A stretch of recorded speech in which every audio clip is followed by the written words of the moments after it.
So we will be reading from the Srimad Bhagavatam, 9th canto, 9th chapter, verse 48.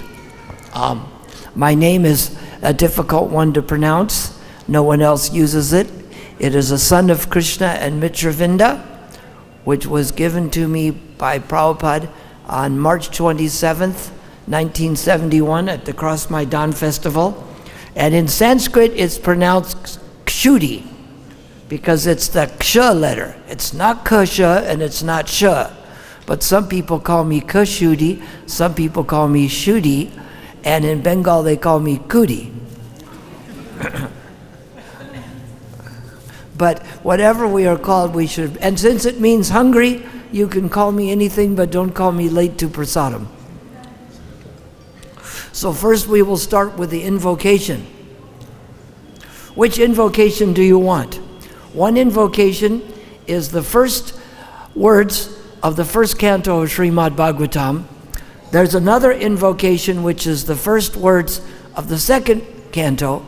And there's another invocation which is the one that Dhruva Maharaj chanted in the forest. Which one do you want? The one in the forest. How about if I do all three at the same time? All right? Here it goes. You ready for it? See if you have heard it before. Om Namo Bhagavate Vasudevaya. Om Namo Bhagavate Vasudevaya. Om Namo Bhagavate Vasudevaya.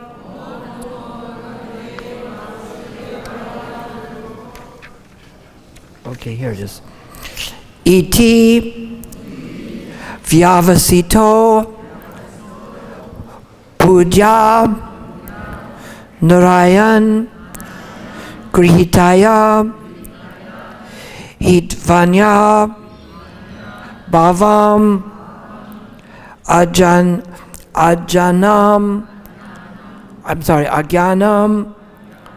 Tata Svam Bhavam Astita Iti Vyastito Bhuja Narayan Grihitaya Hitvanya Bhavam Agyanam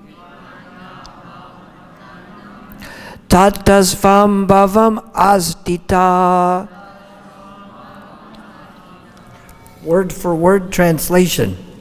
Iti, thus. Vyavasita, having firmly decided. Bhuja, by proper intelligence. Narayana Grihitaya, completely controlled by the mercy of Narayan, the Supreme Personality of Godhead. Hitva, giving up. Anya Bhavam, consciousness other than Krishna consciousness. Agyanam, which is nothing but constant ignorance and darkness. Tata, thereafter. Svam, his original position as the eternal servant of Krishna. Bhavam, devotional service. Astita, situated. Translation to text 48. Thus, Maharaj Katvanga, by his advanced intelligence in rendering service to the Lord, gave up false identification with the full body of ignorance. In his original position of eternal servitorship, he engaged himself in rendering service to the Lord. Purport by His Divine Grace A.C. Bhaktivedanta Swami Srila Prabhupada. When one actually becomes purely Krishna conscious, no one has any right to rule over him. When situated in Krishna consciousness, one is no longer in the darkness of ignorance. And when freed from all such darkness, one is situated in his original position. Jiva Svarupai Krishna Nichadas. The living entity is eternally the servant of the Lord, and thus when he engages himself in the service of the Lord, in all respects, he enjoys the perfection of life.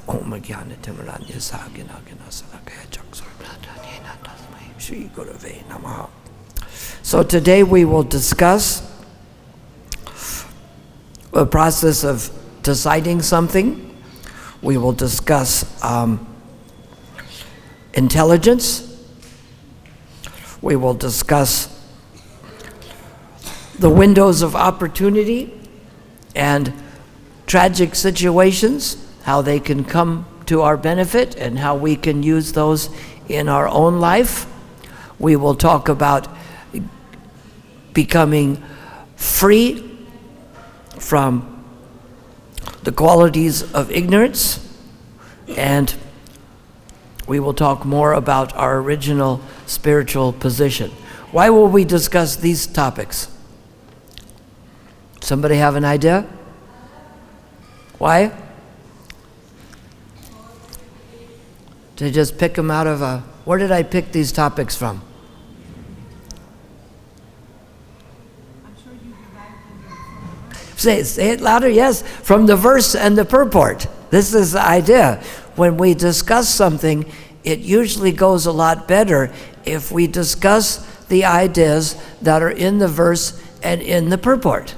Because this is the original idea, and we stay on course. I may not get to all of it. They tell me sometimes I speak too fast because I'm excited to get all of the information out. But today I will try to speak more slowly so that the information we get out, that you get the information. That's why I ask the question. We know that the information is in the Srimad-Bhagavatam. And maybe I read it myself, but the point is that you get this information and you know how to use it. So in the word for word, the word vyasitaha is used, which shows something very important about our spiritual life. It says, having firmly decided. This is something we know that is important in our spiritual life. Krishna says in Bhagavad-Gita that the minds of those who are irresolute is many-branched. So, how do we become resolute? What does this mean here about decision? First, a decision is something that we gather all the information, and a decision is like determination. First, we gather all the information and we make a firm decision. Like in court, when they make a decision, if you are suing somebody to get a piece of land, and the court makes the decision that the other people get to keep the land, who gets to keep the land? It is a firm decision. You can't change your mind once that is resolved. That's why the GBC has resolutions, because it has become a firm decision. They didn't just pull it out of the air. They took the information, they weighed all the pros and cons, and then we come to a decision. So Maharaj Katvanga came to a firm decision. Now, when do we come to this firm decision in our life? What times do we come to this? Yes. But when do we do that? When? At the point of realization, at the point of initiation, every single day, we have to reconfirm this decision. That we yes? Sorry, I'm behind, I guess, but I thought one of the why people come to Krishna consciousness. One is also when they're distressed from material life. That's also one thing. Yes, we're not saying when they come I'm saying when do they make this decision. If a person is distressed to make this decision means they gather all the information. So in the case of a person who is distressed, he will say, I am distressed because I am involved with the wrong people. I am taking intoxication. This is making me miserable. Instead, I can surrender to Krishna and he can relieve me from this position. We're not talking about what brings you to Krishna consciousness. We're talking that any of these persons can make this what is called Sankhya. Sankhya basically means counting. We add up the advantages and the disadvantages. Okay, what are the advantages to engaging in material sense gratification? And what is the advantage of engaging in Krishna's service? So the person may come to that because he is in great distress. He may be weighing out different things than the person who is in want of money, the person who is inquisitive, but he is still adding up the factors in his life that will help him to come to a final decision that I should turn my life and my will and my mind over to Krishna. And it's something we find that we do on a regular basis. We find that decision is like determination. Determination is a noun, that I made a determination to engage myself in Krishna consciousness. And then as a verb, I exercise determination to keep my mind fixed on Krishna and Krishna's service. So it's not only something we start with, but it's something we continue with on a regular basis. But we find when we have added up all of these conditions and we have made a decision to engage in Krishna's service, just like if you're driving around out here and you're not sure where you're going, you will get lost. But if you have made a decision that you are going to Delhi, you will drive up the Bhaktivedanta Swami Marg, you will turn towards Delhi, and you will drive that way because you have made a decision that you are going there. So being a firm decision, we may not have made a firm decision. It is a process. They say Rupa Goswami's conviction was like lines in a stone. Our conviction may not be that way, but just like the lines in a stone can be made even with water by constant, as Krishna says. Arjuna asks this question to Krishna. He says, it seems that it is very difficult to control the mind. It is like the raging wind.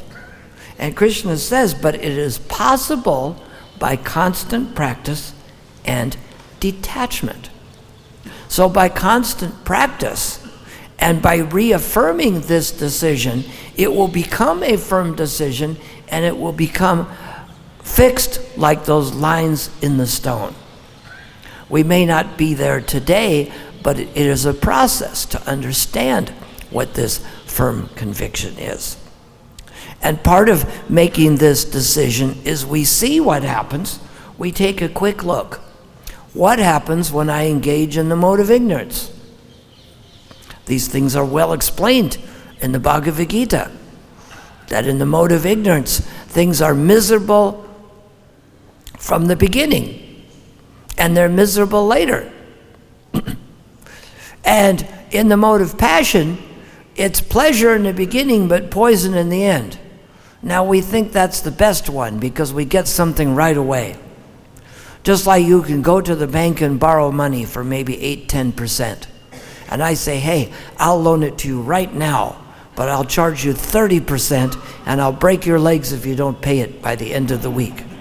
Now this is like the mode of passion. You get it right away, but the price is heavier. So this is what Sankhya is. To come to this firm decision, we have to see that even though I get something right away, I pay a lot more for it. In the mode of goodness, it may seem difficult in the beginning, but in the end, it becomes like nectar. So we add these things up with this firm determination, and it makes the determination more firm. It may not start firm. It's just like they say the process we do with sugar. Our firmness is like the sweetness in sugar. You squeeze the sugarcane juice, it's not so sweet, but if you cook it, it turns into this molasses. A little more, it becomes a hard gore, and you cook it more, it turns into brown sugar, and then white sugar, and finally to rock candy, hard and very sweet. So the same way, we need to firm our decision up. We are at the crossroads of sense gratification one way and Krishna consciousness the other. It wasn't like a long time ago, that's true, last year, but every single day we think, what decision am I going to make? This is why it helps us to have certain firm decisions. We know we're going to wake up in the morning and chant, but I could wake up at 2 in the morning, I could wake up at 4, well, why not wake up at 10? But if we're going to Mangal Artik, we know we have to wake up somewhere between 3:30 and 4:30, otherwise we will miss it. So it helps to have determinations that are firm, and we stick with those. Because when we stick with certain determinations, we will be able to further those determinations and create more determinations. So how this is done here is explained a little differently in the word for word. Bhujaya, by proper intelligence, and in the verse is explained by advanced intelligence in rendering devotional service. So it starts as being proper intelligence, and it turns into advanced. Now the proper intelligence would be using this Sankhya, understanding things as they are, understanding the matter, what is more gross and what is more subtle. So the proper intelligence becomes advanced intelligence by using it. Just like the determination is a process you make, it becomes more secure by exercising the process of determination. And we have to continue the process of determination to stay in that original determination. So the proper intelligence here to engage in devotional service is to understand what is what. What is more gross and less valuable? What is more subtle and more valuable? We find that the grossest part is the matter. More subtle than this matter is the senses. Above the senses, there is the mind. Above the mind, there is the intelligence, and above the intelligence, there is the soul. So, what many people do is this. Is this the right way? We let the senses become controlled by matter, and then the mind is controlled by the senses, and then the intelligence is helping the mind find ways and means to further that sense gratification. Is this the proper use of the intelligence? No. But is this what most people do? Yes, we can't think that just because most people do it, it's a good idea, is it? We have to judge it by the results, not by, as they call it, vox populi, the population. Otherwise, you could say that 500 trillion flies eat stool. So 500 trillion flies can't be wrong. Let's eat stool instead of khichdi for breakfast. Who wants to go for that? The flies do. So the proper use of intelligence is to understand who we are. We are the spirit soul, and Nitya Krishna Das and Jiver Swarup Haya, that we are the servant of Krishna. So the soul directs the intelligence by understanding what is matter, what is spirit, How should I engage myself? This is why decision is important. Before we take actions, we shouldn't just do whatever comes along. We should decide, is this advantageous for my devotional service? And it's very simple. We accept everything that's favorable for devotional service, and we reject everything that's unfavorable. It's simple, but it's not always easy. But as we said before, it's possible by constant practice and detachment.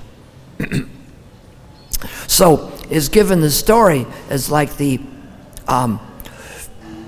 soul is the passenger, and the intelligence is the driver, and the mind are the reins, and the horses are the senses. So if you just let the senses go anywhere, you're going to be lost. But if the soul directs the intelligence, the reins, to pull those senses, which are the horses, in the direction we want them to go. This is why Krishna explains in the 18th chapter of Bhagavad-Gita that we should use deliberate intelligence. It means we think carefully about what we're going to do, what we're going to say, and what our purposes in life is. We engage in deliberate actions. We don't just do whatever comes along. So this is the use of this proper intelligence. And as it becomes used on a regular basis, it becomes an advanced intelligence.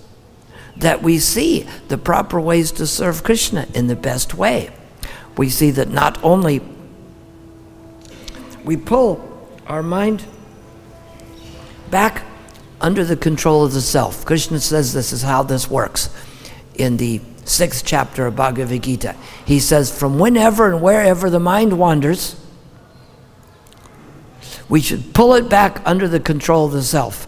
So we attach the mind to a rope and pull it back. Does anybody know what this rope looks like? Anybody have one? You want to see one? Okay. We attach this here. One side attached to the mind, the other side to Krishna, and we pull the mind back under the control of Krishna. This is the whole point, is that we engage the senses in the service of Krishna. Rishikesha Rishikena Sevanam. This is the use of advanced intelligence. We think how I can engage these senses in Krishna's service. And what happens then is along the way here, this shows us as we begin to use this proper intelligence, the advanced intelligence means we stop identifying falsely. Because if I think I am this water bottle, then I'm going to shine it up and I'm going to fill it. Or if I think that I am this jacket, I put the food in here and I feed myself that way, yes? But this is a false identification. So the advanced intelligence means that we become, on a gradual basis, freed from this false identification. That we don't think that we are arhamkara. When we act this way and let the senses try to gratify themselves, then we start to identify with that. But as we identify with the spirit soul, the false identification needs to go away automatically. But it is a process. But we have to look at times. We see Krishna lets us know that when we are chanting more attentively and we are acting under this firm decision, we know that when our mind is wandering away to sense objects, that this decision is not firmed. So then what do? Give up? Or do we make this decision firm? How long can it take to make the decision firm? Could it be immediately or could it be millions of lifetimes? Which one? It could be both. But what's the difference? It's just like how long does it take to go to Delhi? What's the major thing preventing you from getting to Delhi quickly? What? No. What thing makes it the most difficult? What? What? Yes, you have to start the journey. As long as you don't start the journey, even if I'm going to take a helicopter to Delhi, but I'm not going to start for 10 years, you will walk and you will be there ahead of me. So for us, even if we're not fully surrendered to Krishna, we start the journey. We develop some decision. That's why we do certain things, like we go to Mangal Artik, we chant when we feel like it. No, we chant. Well, how long do you have to chant? How long do we have to chant 16 rounds a day? Until you want to, and then you don't feel like you have to anymore. But when we make a decision to do this, it's easier to come to this decision. So we have certain things that we've made a decision to do, and we reinforce that decision on a regular basis. But again, what helps us is this philosophy by understanding. Am I using the intelligence to direct the mind and senses in the proper direction? Or am I just letting the reins go? I know what that's like. A friend of mine put me on a horse. He had a horse ranch, and he put me on a horse, and this horse was trying to run into the tree, and it was going all over. So I got off and let the reins go, and it ran away. And his sister said, "Did you ride on horses?" I said, "Yes." She said, "What horse did you ride?" And when I said, "Which one?" She said, "That was a wild horse that was captured yesterday. Nobody was supposed to ride that until it was tamed." But you can take a wild horse, and by using the reins, you can tame that wild horse. By directing it in the right way, pretty soon it gets used to following those reins. But on the first day, I was in trouble riding on that before it had been controlled. But it is possible. So as it got to the point, we need to start this journey. And we find that it can come very quickly. Very quickly, we can be surrendered to Krishna. So we use the things like the daily practices, that we come to Mangal Artik, we worship the deities, we chant on beats, we read Bhagavad-Gita and Srimad Bhagavatam, we stay in the holy place or in a temple, we associate with devotees. These are chanting the holy names. These are the 5 things that are the bridge between spiritual and material. We use these on a regular basis, and we understand through the philosophy this proper identification. This is where the proper intelligence becomes advanced intelligence. That we are in the beginning struggling to pull the mind and senses away from the objects because we are suffering. There's lots of things that happen when people let the mind and the senses go, and they engage in illicit sex and intoxication and so many sense gratificatory ideas. There are many stories of people doing this, but it can all be summed up with one word. Do you know what that word is? Suffering, right? You may get different kinds of suffering, but you get suffering. Just like if you hit your finger with a hammer and you hit your toe with a hammer, it may feel a different pain, but it's still pain. So as this false identification goes away, then we can engage in Krishna's service on a constant basis. But Krishna gives us some of these windows of opportunity. Sometimes they're tragedies to make us accelerate our advancement towards Krishna. Normally, people don't ask for these things. Normally, people go to God and they treat him like he's a Santa Claus or a fairy godmother. This is how they treat the demigods. "Oh, I have a list of favors I want. Can you do this?" The fairy godmother is in the old European fables. She comes with a wand and she makes it true. "Okay, you want this?" "Yes," and you get some material thing. It's like at Christmas time, they go in the West and they sit on Santa Claus's lap and they ask him for a pony or a new bicycle or something material that they want. So people are treating God this way. So we find the point here is to make this firm decision. It may come gradually, but Krishna arranges things. So we should always be looking for this point of urgency. Some of us may die in this year, right? Some of us may live for 10 years. Who of you will be here in 100 years? Is that point of death coming? For Maharaj Khatvanga, it was coming very quickly. But we always think sometime in the future it will never come, it is too far away. It is funny, like I am thinking now, in 3 days I go to Delhi, and in 7 days I will be on the airplane. But it seems like it is so far in the future it will never come. Is that true? When I was a child, I was born in 1952, so about 1955, 1956, what was the year I thought that was so far away it will never come? 2000. Did it come? In another month, it's going to be 20 years ago. Way back, we thought it is so far away it will never come. But that's not true. So we think that the point of our death, it may come. People are afraid to fly in an airplane. But statistically, it's more dangerous to take an auto rickshaw to Loy Bazaar than it is to fly all the way around the world. So what people are afraid of is not necessarily the most fearful thing. Of course, the most fearful thing is to forget Krishna. So these points of urgency came. Maharaj Khatvanga was very careful to think about this, not how long can I enjoy these things. Like Shubha Krishna was saying yesterday, if they give you $1 billion, but you only get to enjoy it for a second, it's not worthwhile. But if you get $1 billion for 10 minutes, then it's worthwhile, right? Now people save all these material things, and they get extra material things.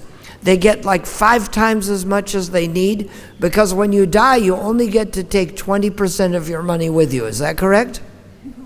Is it? People act like they're going to keep it forever, don't they? Don't they act this way? But you ask, how much are you going to take with you?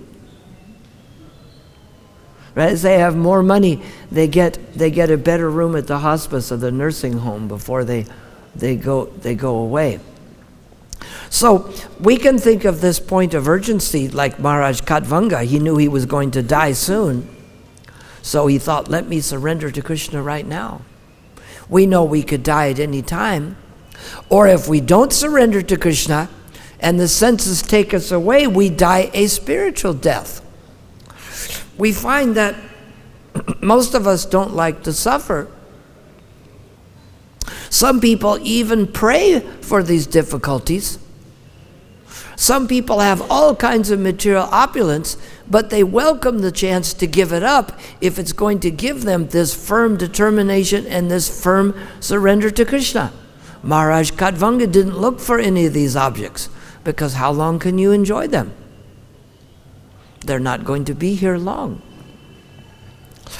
We find that some people even prayed for suffering.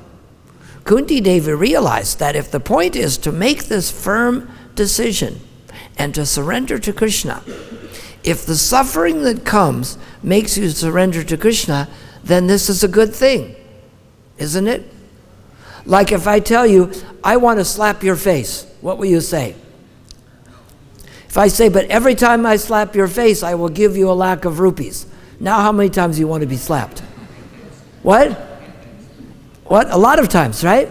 Because the benefit outweighs the pain. That's what we forget. The material sense gratification comes quickly, but the benefit does not outweigh the pain. Kunti Devi realized that whenever there was suffering, Krishna was there. And that's why when people come to pray to the demigods, they're asking for suffering, right? Are they? Probably not. They'll get suffering anyway. But if we realize that the suffering makes us depend on Krishna, then it becomes a good thing. We found this has happened to, this is why we have to think for ourselves and other devotees. We try to make new devotees, but we find if people have practiced devotional service, and let's say they quit for a while, do they lose all those spiritual credits? Didn't that happen to a Jamil? He saw, but this is what happens is, as we keep the spiritual credits, but if something gets in the middle, a Jamil saw a very beautiful prostitute. They're beautiful, but they're a prostitute. This is a dilemma, right? So then he got involved with that one. But when the point of urgency came along, he was not very comfortable with those Yamadutas coming to take him. This took him out of his comfort zone, didn't it? They're coming to pull him out of his body, and he felt very uncomfortable with this. But because he led so much sinful life, then he was doomed. On the other hand, someone else thinks, well, I was born in a Brahmin family, I don't have to do anything. That person will do better than a Jamil who's reaching out to Krishna, won't he? No. It's what you're doing right now that counts. So because a Jamil had that point of urgency, he called out, he was calling for Narayan. But when he remembered that Narayan, his son, is also the name for God, and he called out in this point of urgency, he made a firm decision, didn't he? And because he made that firm decision, Krishna rescued him. So this is the point of our life. We should practice daily to make this firm decision. And when difficult things come along, we should welcome this as a chance to get there more quickly. I know when I was in South Africa, we should not just have Krishna consciousness like we put it on the wall, like I'm a member of the Laguna Beach High School alumni, right? But I don't think about it every day when you put it on the wall, high school alumni. But Krishna consciousness is not something we put on the wall. It's something we do every day. So when I was in South Africa, and the 5 thieves came into the place, this was in 72. 4 had guns and 1 had a crowbar to pry open the cabinets to get money and belongings out. So they put the gun at my head, said, get under the bed. The one with the crowbar said, shoot him. And I'm under the bed with my beads. Did I chant very attentively while they are arguing about whether to shoot me or not? I said, Krishna, I think I have about 60% they'll shoot me, 40 I won't. So if this is going to be my last round, am I going to chant it attentively? Am I? Yes? So can we chant like that all the time, thinking, let me chant this one, like it's going to be the last one? Maharaj Katvanga went and surrendered to Krishna immediately because it was his last moment. But didn't he practice this regularly? And we also see, here's a window of opportunity coming. When he was finished with his duties, as some people, this is why I don't go to settle in Alachua.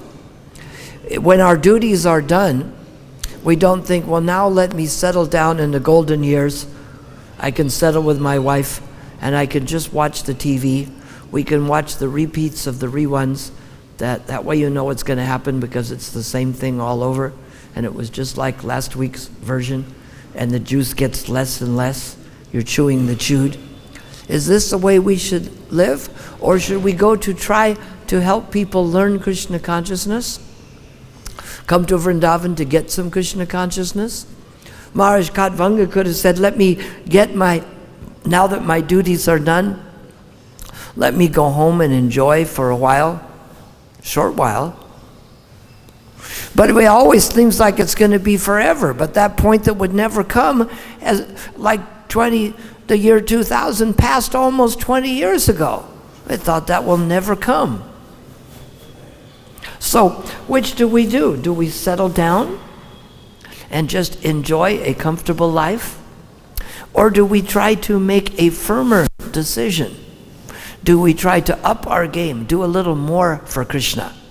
We think like there was one song where there are so many songs they sing for men and women, which if they were sung for Krishna, would be perfect songs. The one says, I love you more than yesterday, but less than I will tomorrow. If we think of that with Krishna, Krishna, I love you and want to surrender to you today, more than I did yesterday, but less than I'm going to do tomorrow. Are we supposed to take Krishna consciousness and just get a solid position in it and just do the same thing every day? Or are we supposed to progress in Krishna consciousness? We've heard this term before, right? Progress. This is why we're practicing, because we haven't achieved perfection yet. Yes? So this point of urgency can come, And if we have to give up things for it, we should be happy. There was one person, he had control of lots of planets. He had it all going on. He had control of the lower planets.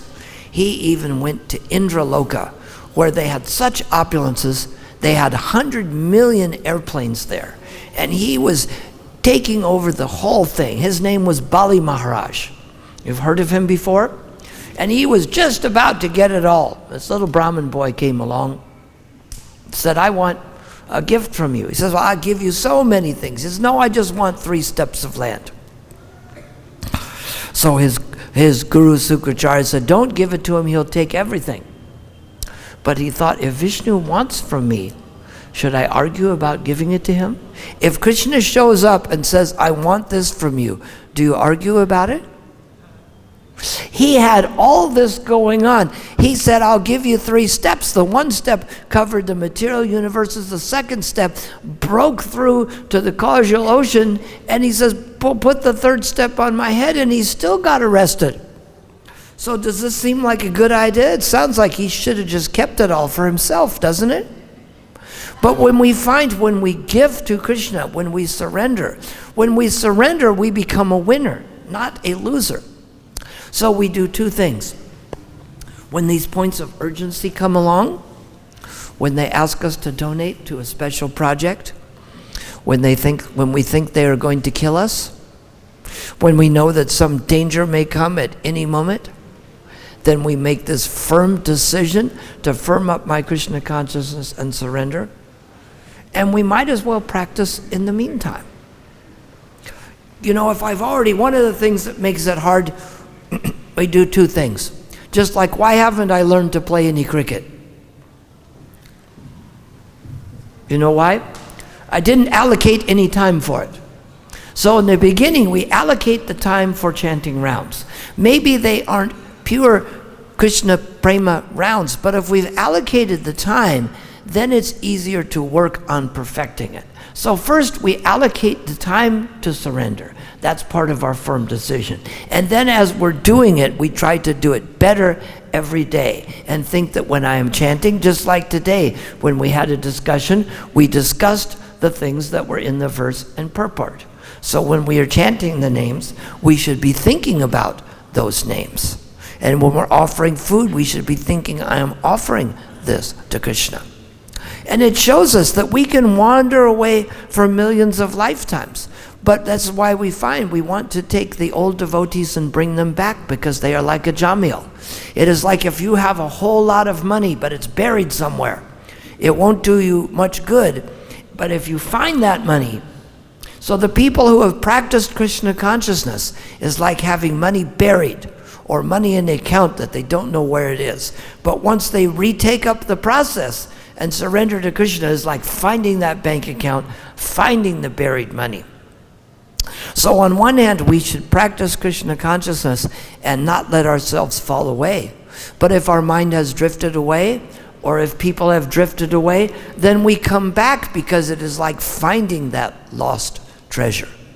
And this is why we spend the time to find the old devotees, because even if they're not practicing now, when they start again, there's just like a jamil. They start from where they left off. They start with what's ever in the spiritual bank account. So we don't become complacent thinking we have so much. We have to surrender on a daily basis, but we remember that it can come quickly if we firm up that decision. So today for myself, I will make a firm decision to surrender to Krishna and not let the many temptations that will come along bother me, because I realize that that would firm up my false identification. And when I act under false identification, many things happen, but it is all explained by that one word, suffering. But as Prabhupada says in one lecture, if we have to suffer, why not suffer for Krishna? So if we're going to suffer for Krishna. But then, as it says here, by practicing Krishna consciousness, we become happy, joyous, and we get freedom. And all the money and all the things people want is to get freedom. And if we get freedom from all this material conditioning and go back to Krishna, even though we surrender to do it, we become a winner by surrendering. So that is the point. We become a winner by surrendering. And we have explained the ways and means to get there. Any questions or comments on this point? Yes. There's a microphone is here somewhere? Oh.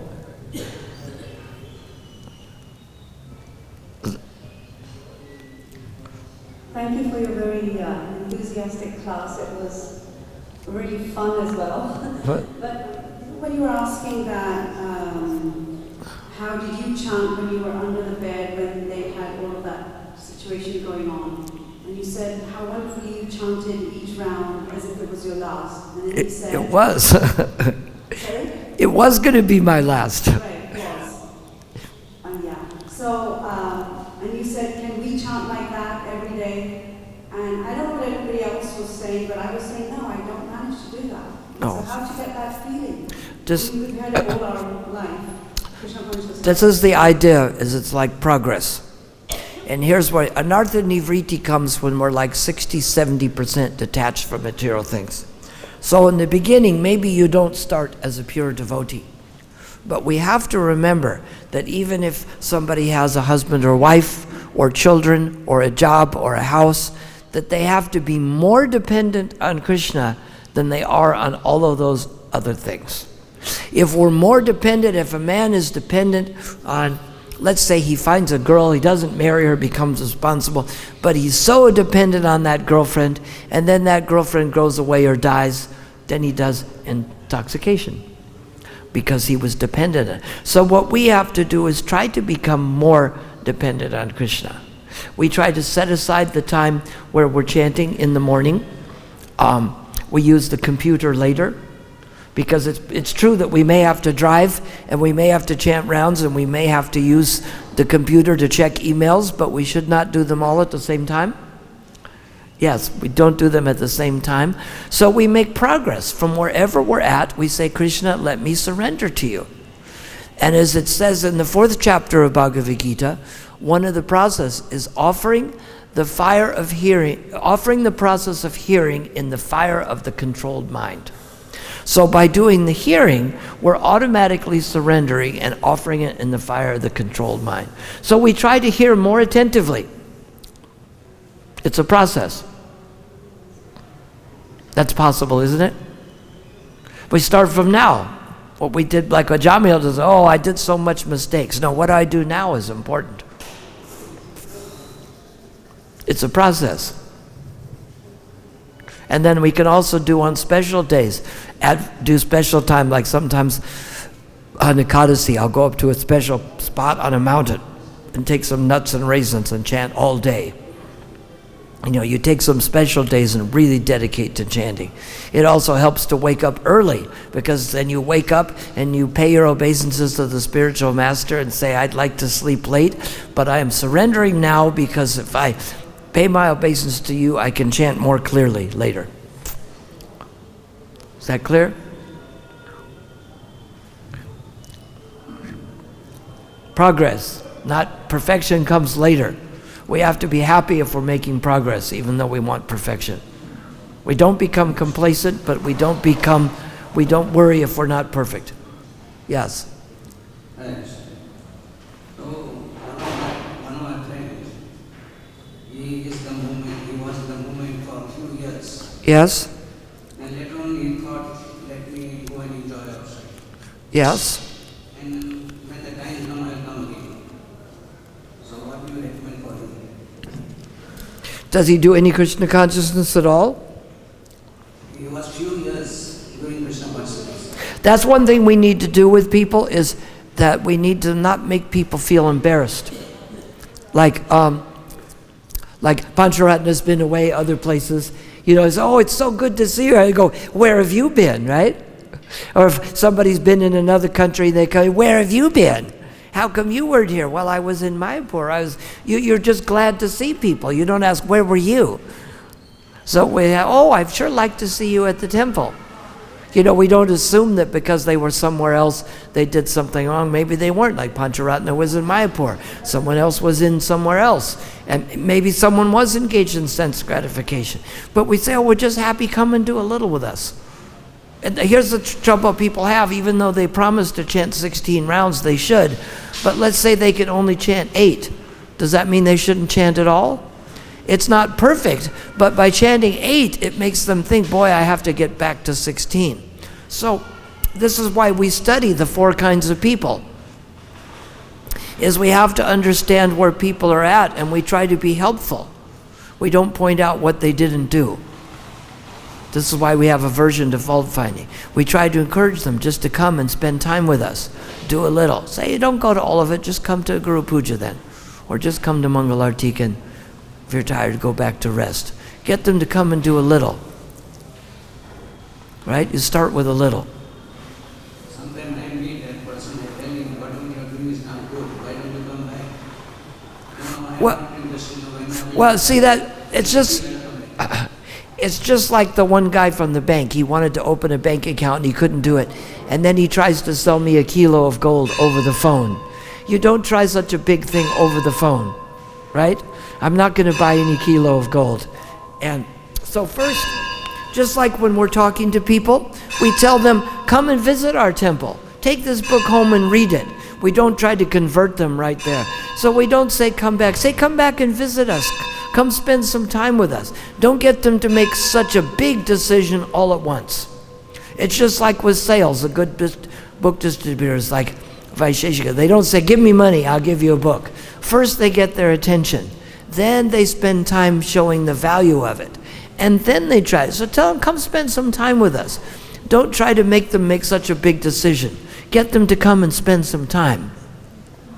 Like you don't say, I want you to buy a set of books. You say, I have something to show you. And then you show them that and discuss the things. And then you try to get. But you don't start with that. Do you think Vaisheshika sells a lot of books by saying, I want to sell you a lot of books? That may be the goal, but that's... So you start with little goals. Like if someone comes when there's a Sunday feast program at a temple, make them want to come back next week. Don't try to force them to move in the ashram. Get them just to come visit. Then they're afraid to come back and visit at all. Say, come and visit first. Is there another question, or is that all? Yes. Hare Krishna. Yes. Bro, you also talked about the determination in the beginning and making decisions, certain set of decisions. Yes. Go for Mangalarti daily. Yes. Chant X number of rounds from tomorrow. And then one problem that I personally face at times is that I take such goals, but because of my work and studies, I'm not able to follow them. Then I Yes. kind of, I would say I fall out of those standards. And I again start practicing them, but this again falling out and then again practicing, doing them a lot of times, make the determination Yes. a little weaker over a period of time. So how to have a confidence? At least you're trying, but the thing is, you find out what time you have allocated for it and make the best use of the time. Right? Make the best use when you are chanting, chant attentively, and set aside time for it. Make it a priority that you have enough time at least to wake up earlier. The main thing is go to bed early. If you go to bed early and not spend as much time socializing or computer or television or whatever else people do later at nighttime, and try to go to bed early and wake up a little earlier. If you woke up half hour earlier, you'd have more time to start the day, right? And then the work and the things go easier because you've settled your mind. You see, if you chant your rounds and then you go to do the work, what's hard is if I'm trying to chant and do the work and do this, that's why it's easier to do each thing at the right time. You must do the most productive thing at the right time. It's like I chant my rounds, but I chant them earlier, and then we give the class. Not do them at the same time. So in the Hare Krishna, Srimad Bhagavad-Gita, it says that you concentrate on what you're doing and set yourself a realistic goal, but do it well. Like you invite someone over for breakfast, maybe all you can do is cook some oatmeal and some khichdi. You can't make 18 preparations, but do it well. And if things are difficult, you just keep trying. If at first you don't succeed, try again, and Krishna will help you. We don't become discouraged. There's verses like that in the 18th chapter, that determination where we engage and we're not worried about loss or failure. If we're trying to give up a certain habit and it's difficult, but we keep trying and keep asking Krishna's mercy, eventually it will come. Prabhupada says if we're not against the principle of surrender, it will come. So it's better to try and fail than just to give up. They told Thomas Edison that. You failed 999 times to make the light bulb. So he gave up and we don't have light bulbs. No, he said, I'm getting closer to finding the right solution. So we don't give up. Even if it's painful, we keep trying. We'll end there. Hare Krishna.